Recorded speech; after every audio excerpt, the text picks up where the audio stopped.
My cravings are back. Oh my God, I have cravings. What should I do? We're going to talk about cravings today. So we're all going to just take a breather because it is okay. Welcome to the What's Eating You podcast. I'm your host, Stephanie Giorgio, and I'm a clinical psychologist. Welcome back to another episode of the What's Eating You podcast. If you're watching this on YouTube, give me a like, follow, subscribe, a comment. Let me know that you're here. I'd love to know who actually watches this on YouTube. And if you're listening on Spotify or Apple Podcasts, what is up? Hope you're having an amazing day.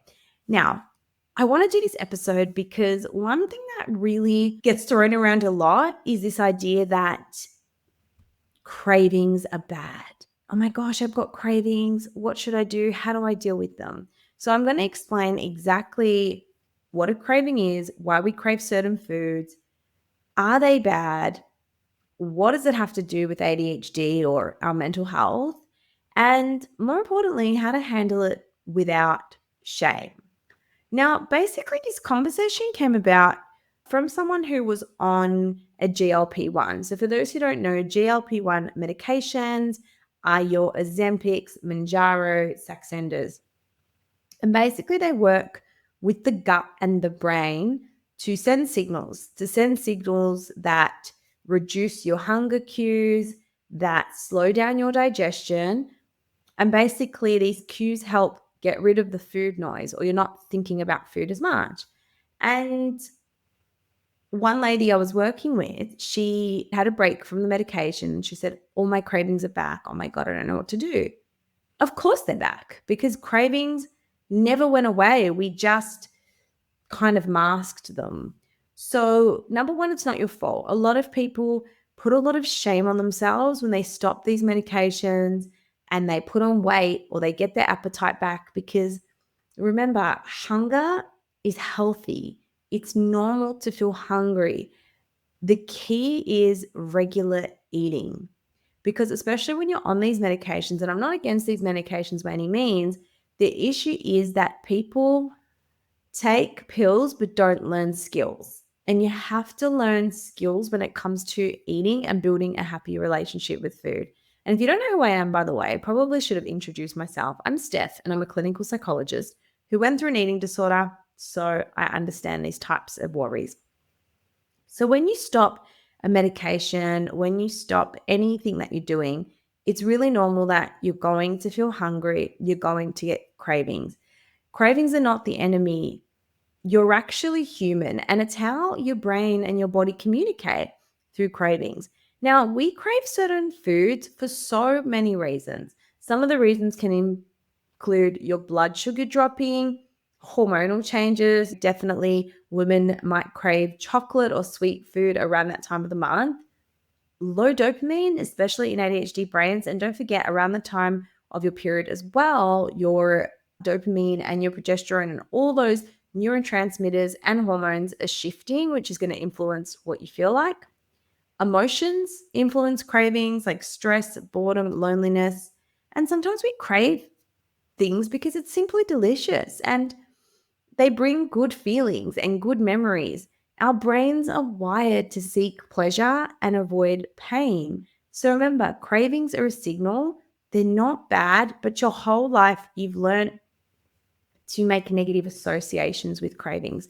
So if you're watching this, I want to ask you, what is your association with cravings? If you get a craving for something sweet, do you immediately panic and think, oh my gosh, I'm going to fail. I'm going to binge eat. I can't deal with this.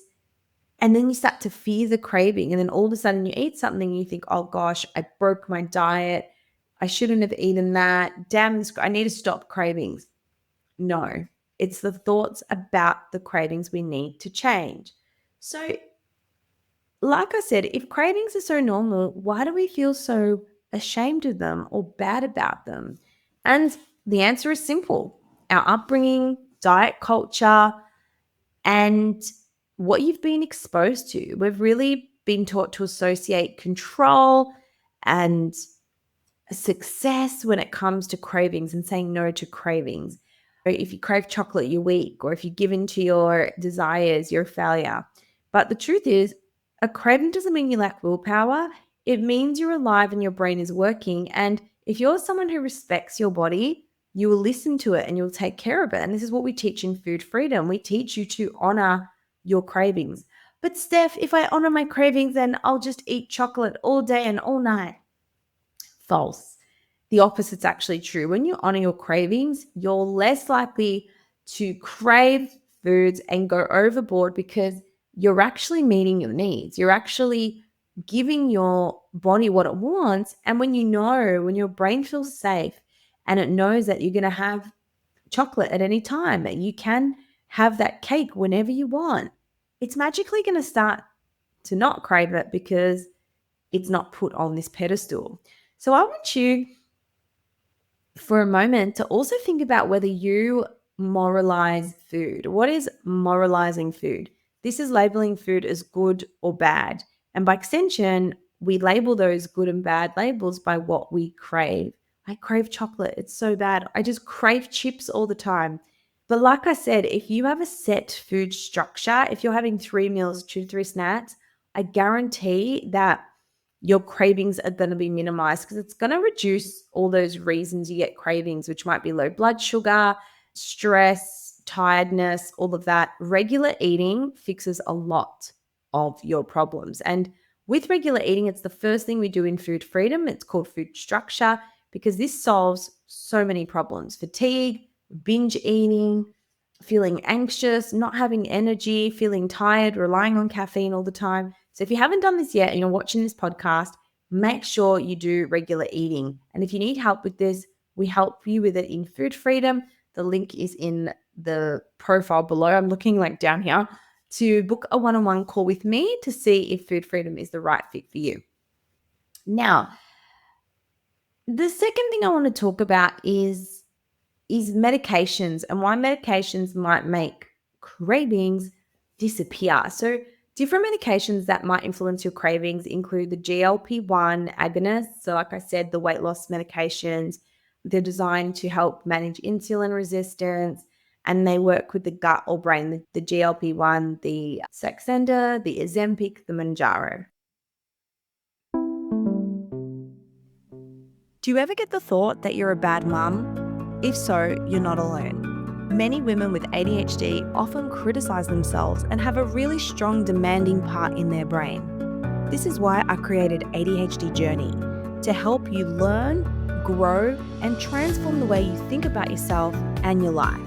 It's an online course and community with short, realistic strategies you can actually follow through on. No shame and no pressure. Use the code ADHDVIP at the checkout to get 50% off your first month. Doors open really soon, so don't miss out. The link is below. Now, same with ADHD medication. So GLP-1s work on the gut and the brain. ADHD medication works on the brain. So if you've started taking a stimulant like Vyvanse or Ritalin, it can suppress your appetite because it is a stimulant. It's like having coffee. Now, that's not to say that everyone will experience a reduced appetite. Some people come to me and they're like, Steph, I still have an appetite. I'm still eating. Is the medication not working? I'm like, no, that's good. It's good. You have an appetite. It's good you're hungry. That's healthy. So if you notice, it's not that your cravings are vanishing. It's that stimulants can suppress your appetite a little bit. So stimulants increase your dopamine. So the brain also isn't seeking out dopamine in other ways. It's not seeking out dopamine through food, especially through the first half of the day. Again, if it's suppressing your appetite, you're not going to be thinking about food. So your cravings aren't magically gone. They're just kind of masked for the moment. Now, for some, this feels like a miracle, but this doesn't mean that cravings were a problem in the first place. It's just the driver behind it or the strategy that you were using just wasn't the right fix.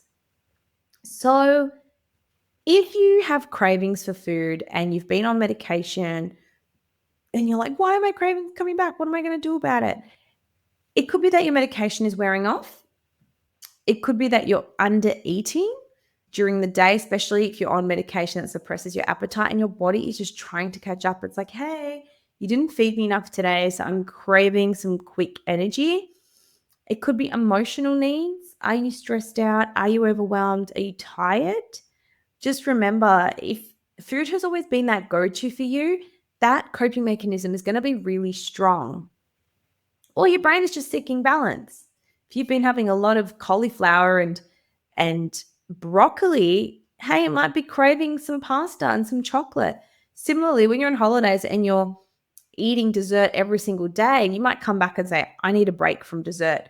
Your body will always go back to balance. It will always crave what it needs, including craving soup when you're sick. And these are called, is it dispersive cravings? Cravings that support you and are appropriate for the situation.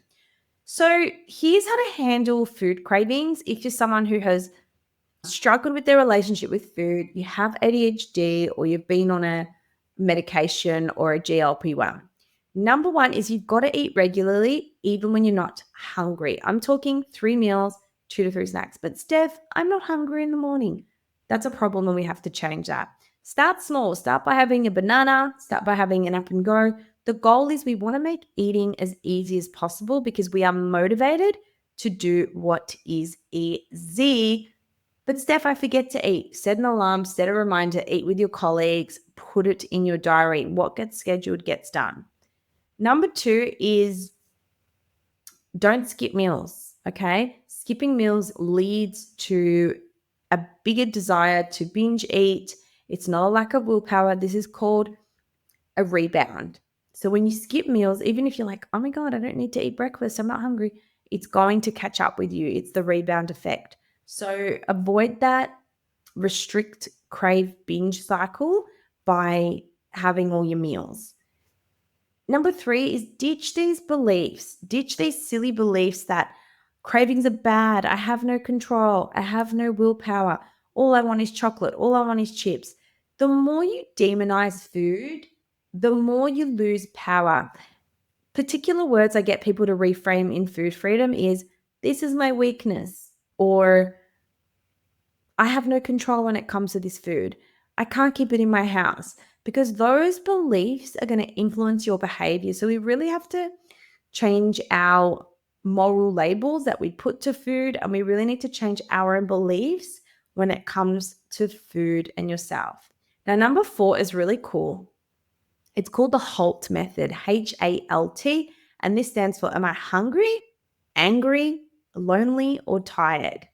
Hungry, angry, lonely, or tired, HALT. So the next time you feel like eating something, stop and think. If you're hungry, have a proper meal, then have your snack or your chocolate or whatever it is. Are you angry? Go for a walk, take a deep breath, drink some water, and then have the food. We're not saying no to the food. We're just creating a delay between urge and meeting that need to determine whether it was really about food or is it an emotion. Are you lonely? Do you need to speak to someone? Has something happened today in your day? And this was a big one for me, is tired. Whenever I feel tired, I often craved certain food, but I would often say, take a nap and see how you feel when you wake up. And when I woke up, I was fine. So sometimes we need to stop and breathe and ask ourselves these questions just to help increase our awareness around our cravings and our hunger cues and fullness cues. Instead of demonizing yourself, just remember, you cannot grow from self-criticism, but you can grow from self-reflection and self-curiosity. So ditch the criticism, replace it with curiosity, and practice gentle structure around your food, not strict control. And remember, cravings are normal, but you have to trust yourself. You've got this. And if this is you and you're thinking, oh my God, I relate to this so much. Cravings are normal. They're okay. They're messages. We've got to listen to what those messages have to say to us. And you deserve to have a happy, healthy relationship with food, but it takes a set of skills. Like I mentioned earlier, in Food Freedom, we have a 4-step process: food structure, regulating your nervous system, enhancing your thoughts, and empowering your body image. And this is all about reprogramming how you think about health, how you think about food and your body, so you can achieve a happy, balanced relationship with food. If you want this in your life, click the link below. It's a free one-on-one call. You have absolutely nothing to lose. We'll go through your challenges and your goals and see whether food freedom is the right fit for you. Spaces are always limited, and the next program is starting in about a month. So I look forward to meeting you on the call. Have a great day, and I'll see you in the next episode. Did you know by taking 2 seconds to leave a rating or a review, you help me get the podcast out to more listeners just like you who could really benefit from the information? I appreciate all your support and thank you for tuning in.